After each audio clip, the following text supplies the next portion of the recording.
What's going on, guys? Boxing facts over fiction. I just seen an interview of Errol Spence.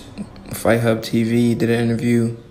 They asked him who he believed the pound-for-pound greatest fighter are of today. He believed Lomachenko is number 1 and Terrence Crawford is number 2. But before Lomachenko fought Linares, I seen an interview. He said he believed Terrence Crawford was number 1 because he became undisputed champion.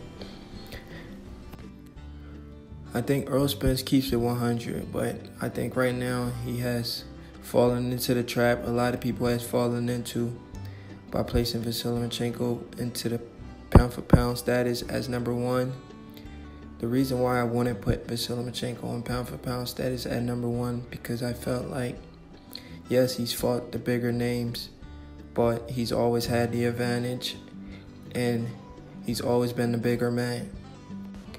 The only way I can put Lomachenko in pound-for-pound status if Lomachenko continue to fight guys like Jorge Linares, not smaller guys like Gary Russell Jr.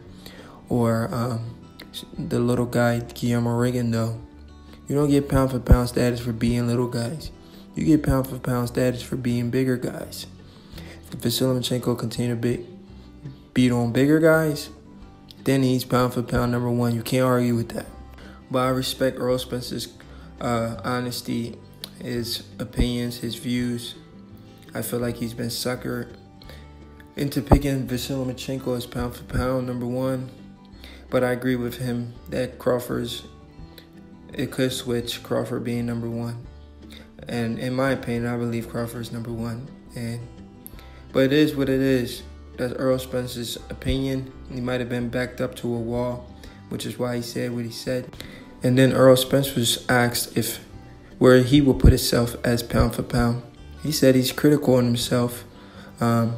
He believes he's either number 5 or number 6. But he believes he's going to continue to climb that ladder and hopefully one day become pound-for-pound the number 1 fighter in the world. The only way for Errol Spence to become number 1 pound-for-pound fighter in the world is to beat Terrence Crawford. Then he takes the throne. If Errol Spence was able to beat Terrence Crawford, since Keith Thurman doesn't want to fight Errol Spence, he continued to deduct, make up these excuses. That's why he got stripped of his WBC belt.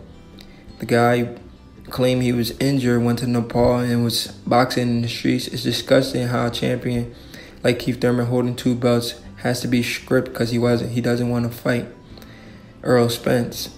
It's disgusting. I even heard guys change their number from the PBC. They changed their number so Al Heyman doesn't want to call him because they don't want to fight Errol Spence.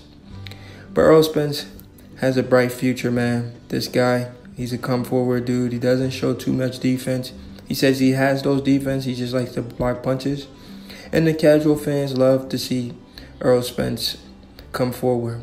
I like to see Errol Spence come forward too, but I like to see